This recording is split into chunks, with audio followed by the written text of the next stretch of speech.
Salju mulai mencair dan hari-hari cerah datang bergantian, bukan sekali dalam bulan biru. Saat itu masih dingin, tetapi keluargaku mengizinkanku pergi ke perusahaan Gilberta, jadi aku pergi ke sana bersama Lutz untuk menerima gaji kami. Kami berangkat dengan tas yang bisa kami gunakan untuk membawa uang hasil kerajinan musim dingin kami. Tidak ada salju di tengah jalan utama, tetapi ada pegunungan salju yang setengah mencair di gang-gang yang mencapai leherku yang membuat kesan musim dingin tetap hidup. Semua orang tampak bersemangat untuk menghadapi musim semi, dan orang-orang yang berjalan di sepanjang jalan semuanya melompat ke langkah mereka. Ada banyak gerbong dan gerobak yang lewat di sepanjang jalan utama daripada yang bisa aku ingat untuk waktu yang lama.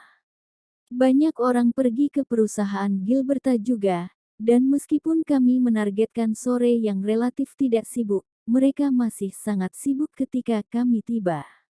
Lutz dan aku mulai mendiskusikan apakah kami harus kembali lagi nanti ketika kami melihat Mark berjalan ke arah kami. Seorang karyawan mengenali kami dan memanggilnya.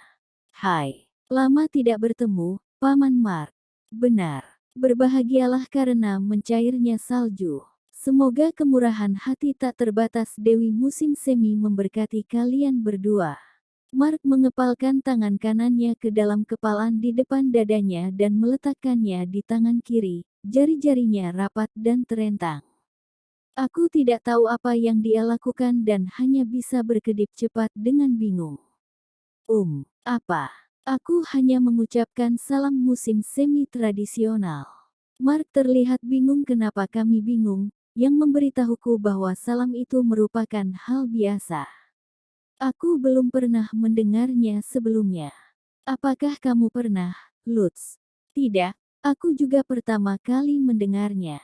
Apakah itu mungkin salam yang hanya diucapkan oleh para pedagang? Aku tidak pernah terlalu memikirkannya, mengingat itu sesuatu yang lumrah di keluargaku, tetapi mengingat bahwa pekerjaanku membuatku lebih sering bergaul dengan para pedagang, mungkin itu masalahnya. Mencairnya salju berarti meningkatnya perdagangan, jadi itu anugerah. Salam secara umum adalah saling memberkati dengan anugerah baik dari Dewi musim semi, kata Mark, mengajari kami bagaimana para pedagang saling menyapa. Atau setidaknya, bagaimana mereka saling menyapa secara khusus saat pertama kali bertemu setelah musim semi. Aku menafsirkannya setara dengan mengatakan, "Selamat Tahun Baru." Aku menekan kepalan tangan kananku ke telapak tangan kiriku di depan dadaku seperti yang dilakukan Mark dan melatih salam.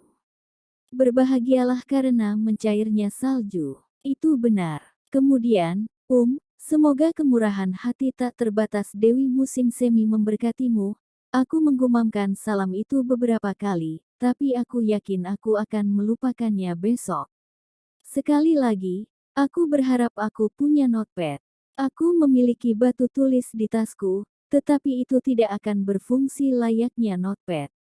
Tuan sedang dalam pertemuan bisnis sekarang.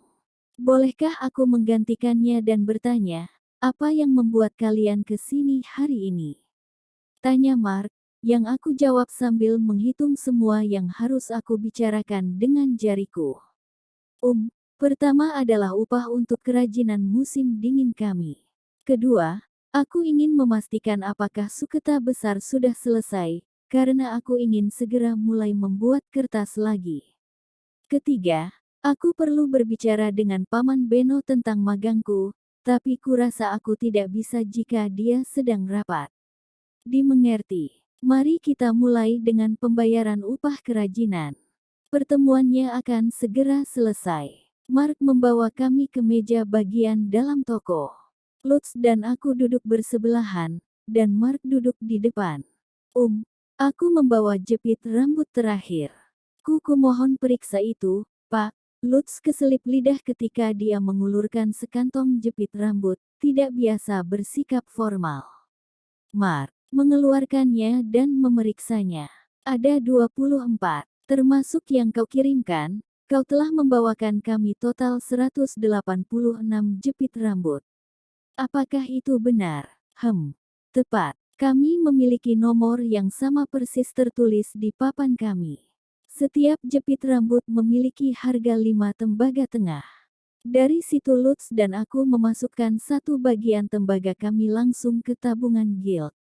Kami kemudian memasukkan sisanya ke dalam tas terpisah yang kami bawa, agar lebih mudah didistribusikan. 3 kakak Lutz menghasilkan jumlah yang sama untuk mencegah perselisihan. Jadi kami berutang kepada masing-masing mereka 6 tembaga besar dan 2 tembaga tengah. Sangat sederhana. Di sisi lain, ibu membuat 83 jepit rambut, Tuli 66, dan aku 37, yang membuat itu agak menjengkelkan. Ibu mendapatkan 1 perak kecil, 6 tembaga besar, dan 6 tembaga tengah. Tuli mendapatkan 1 perak kecil, 3 tembaga besar, dan 2 tembaga tengah.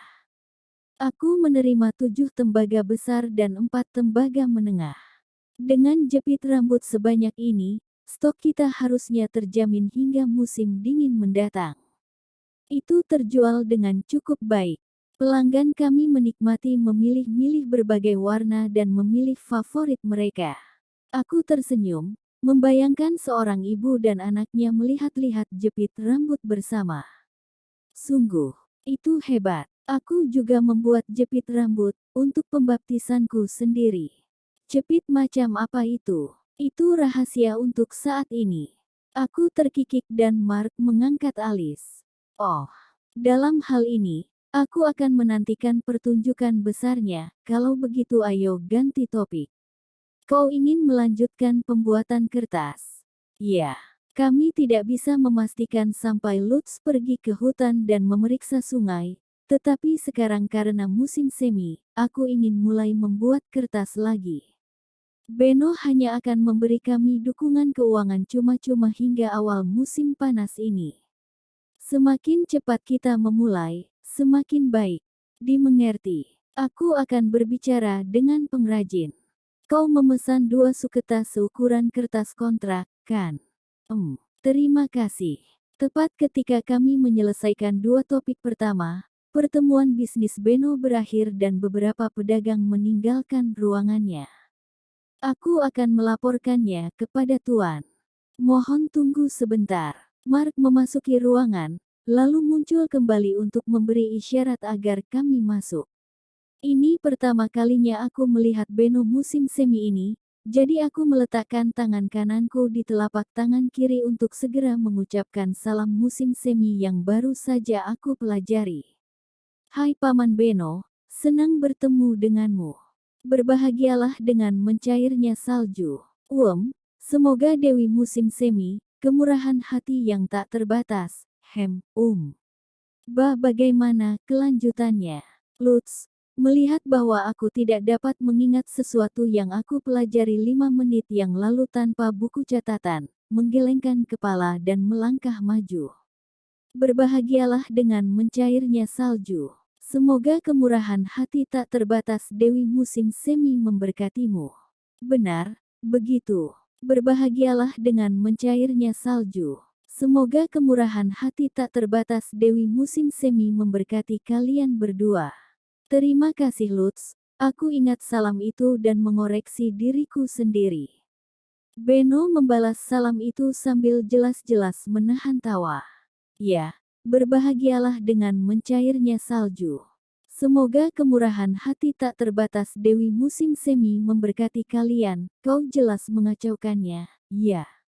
Lakukan dengan lebih baik lain kali, kata Beno sambil tersenyum sambil mengetuk mejanya.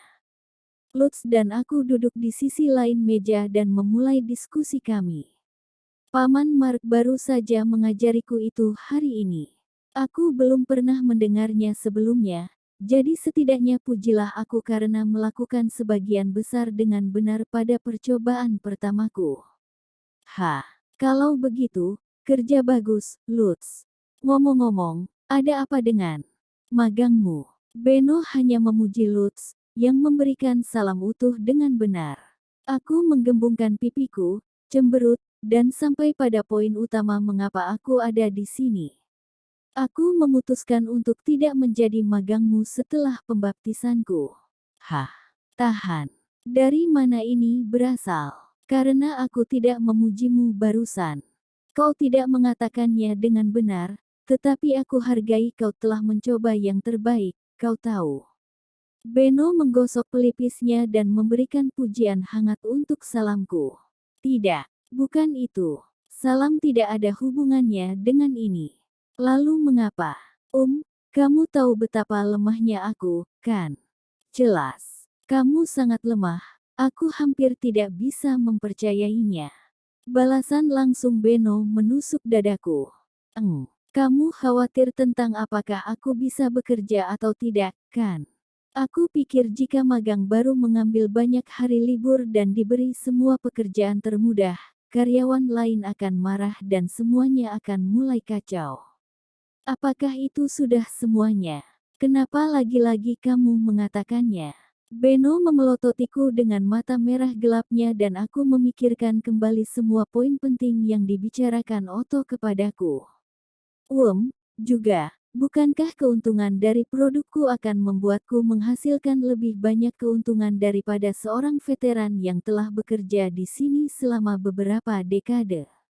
Uang dapat menghancurkan hubungan manusia lebih cepat dari apapun.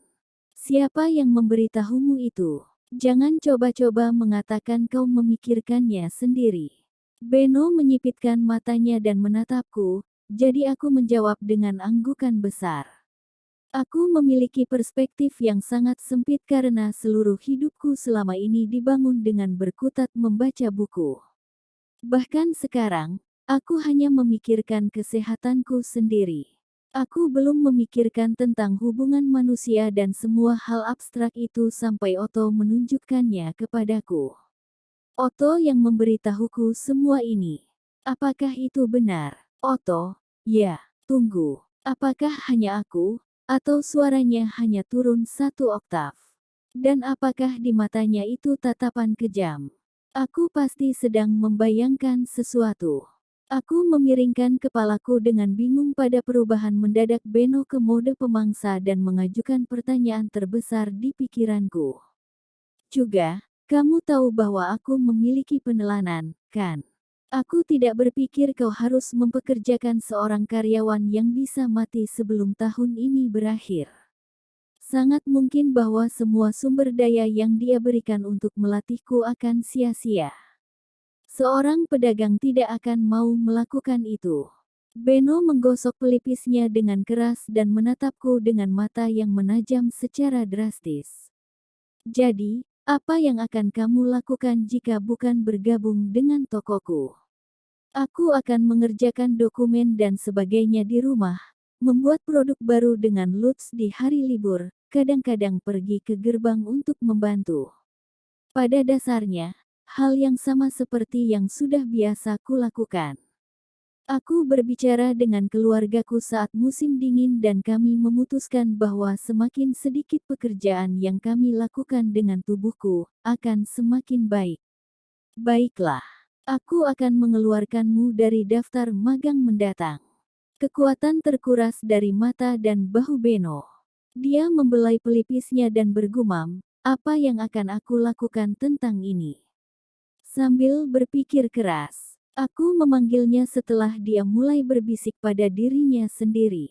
Hei, Beno, apakah ada pekerjaan yang bisa kau berikan kepadaku, yang bisa aku lakukan di rumah? Mata Beno segera bersinar dengan cahaya yang tajam. Ekspresinya tampak tenang, tetapi bibirnya melengkung membentuk seringai karnivora. Tulisan tanganmu bagus sekali. Kau dapat menemukan pekerjaan yang baik sebagai penulis pengganti untuk orang lain. Jadi, datanglah ke toko dengan Lutz sesekali. Paham, Kenapa aku merasa seperti predator baru saja menangkapku? Aku memutuskan untuk tidak memikirkannya. Karena dia menawariku pekerjaan dan malah mengajukan pertanyaan lain. Kalau begitu, apa yang akan terjadi dengan kartu guildku? Aku berencana menjual barang melalui Lutz, tetapi kartuku ditetapkan ke tokomu sekarang, bukan? Apakah perlu beralih ke stan pedagang? Rencanaku adalah mendaftar sebagai magang di perusahaan Gilberta setelah pembaptisanku selesai, jadi aku tidak tahu apa yang akan terjadi jika aku tidak melakukannya. Pendaftaran sementara tidak akan hangus setelah upacara pembaptisan, kupikir. Tapi aku bukan milik toko manapun dan aku tidak bisa berdagang jika tidak terdaftar. Aku tidak tahu berapa banyak produk yang ingin kamu pikirkan, tapi bagaimana kalau kita mengubah gedung penyimpananmu menjadi workshop main dan membuat kartumu menjadi kartu mandor? Jika kau menyepakati kontrak yang menjadikannya sebagai cabang dari perusahaan Gilberta, tidak banyak yang akan berubah dari sekarang. Mandor. Wow, kedengarannya keren. Jika melakukan itu akan membuat semuanya tetap sama, itu yang aku inginkan. Terima kasih. Aku menepuk tanganku dengan bahagia dan Beno mengangguk dengan senyum senang. Kemudian aku melanjutkan, oke, dengan itu, aku akan memberitahumu apa yang aku katakan pada Mark. Aku ingin mulai membuat kertas lagi setelah memeriksa sungai.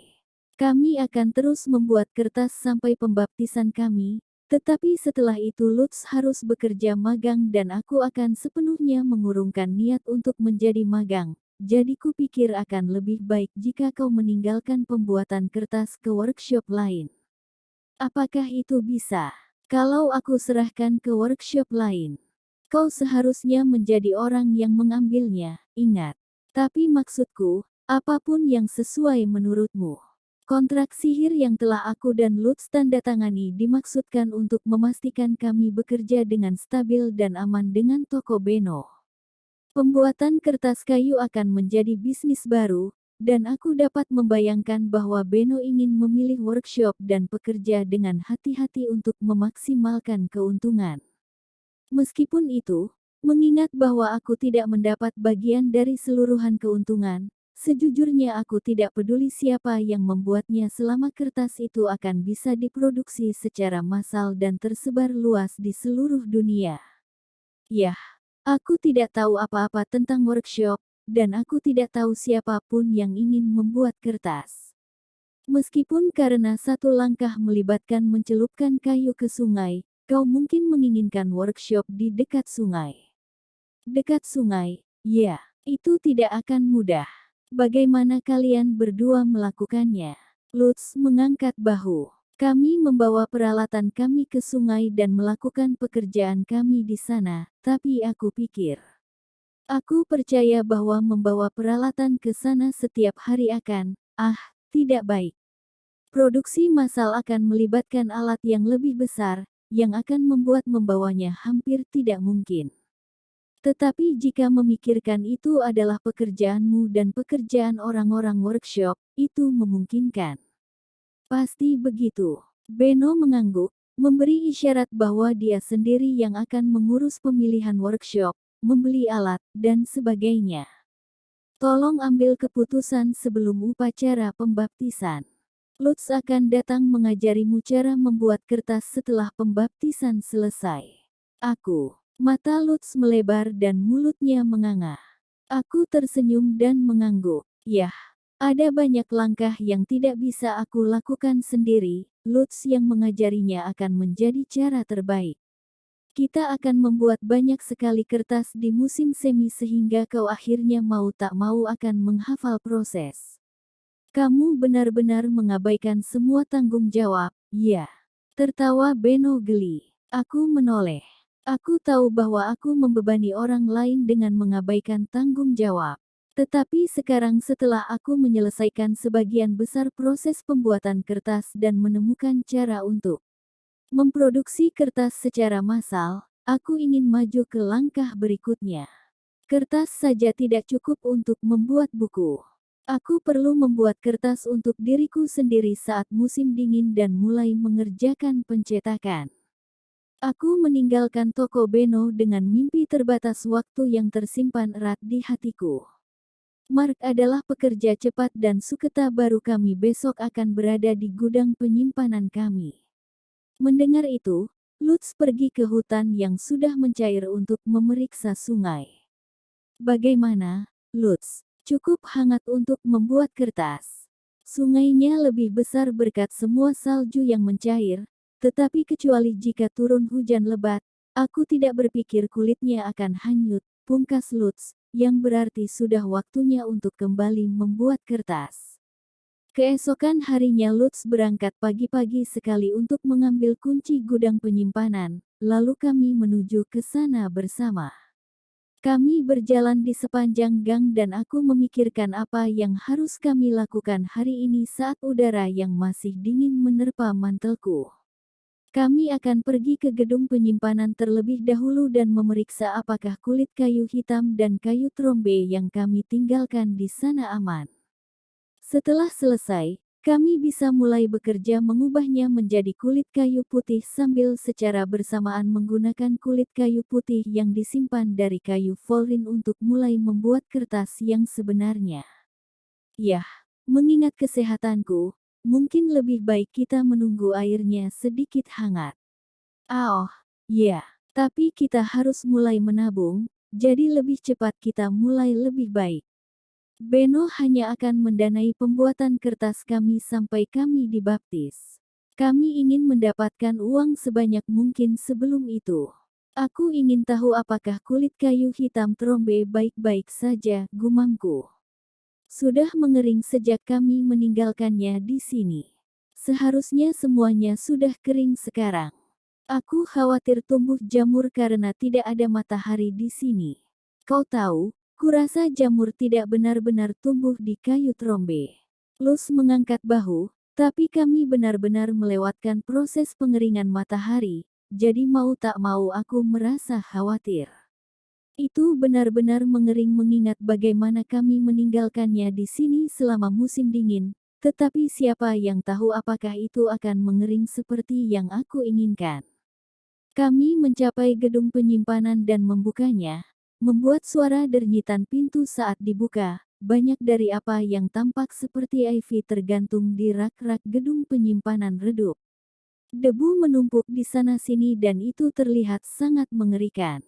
Apakah ini benar-benar akan baik-baik saja? Baiklah, aku harus bilang bahwa aku juga sedikit khawatir sekarang. Dia menusuk kulit hitam dengan jari dan itu benar-benar bergerak, menunjukkan bahwa itu telah selesai mengering. Tetapi karena warnanya hitam, sulit untuk mengetahui dari warnanya apakah jamur tumbuh di atasnya atau tidak. Ayo pergi ke depan dan bawa ke hutan dan taruh di sungai. Apa lagi yang kita bawa? Tanya Lutz sambil membersihkan keranjang yang dia tinggalkan di sini. Kupikir kau harus mengambil pot dan abunya.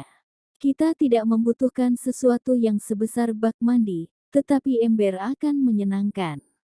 Dan kita akan mendapat masalah jika kita tidak dapat menemukan kayu bakar di hutan, jadi mungkin kita harus membawa beberapa dari itu juga. Aku akan membawa kulit hitam dan kulit putih Volrin yang kita simpan, ditambah sumpitku. Aku tidak tahu tentang ember itu, tetapi jika kau mengatakannya. Aku menyiapkan kulit trombe hitam kering dan kulit putih Volrin, mengambil sumpit yang dibuat Lutz untuk mengaduk panci, dan memasukkannya ke dalam keranjang bersama beberapa kain.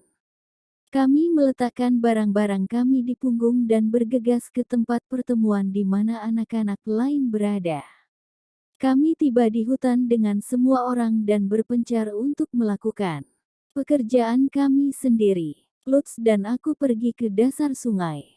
Sesampainya di sana, Lutz menyiapkan kuali di dekat sungai.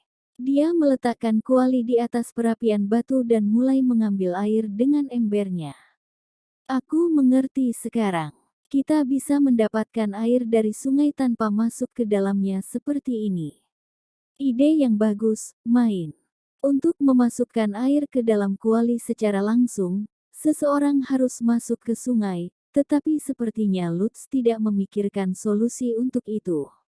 Dia memasukkan air ke dalam kuali dan menyalakan kayu bakar yang kami bawa.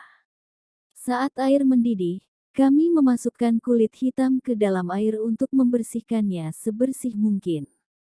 Lutz memelototi sungai yang mengalir dengan salju yang meleleh dan bergumam tentang betapa dingin sungai itu kelihatannya. Dia harus memposisikan batu-batu itu ke dalam lingkaran agar kulit hitamnya tidak hanyut, tetapi hanya setengah dari batu-batu musim gugur yang masih ada di sini. Yang berarti dia harus memasuki sungai dan mulai bekerja menempatkan batu-batu itu. Gah! Dingin sekali. Lutz berteriak sedih ketika dia berjalan ke sungai yang sedingin es. Aku percaya padamu, Lutz.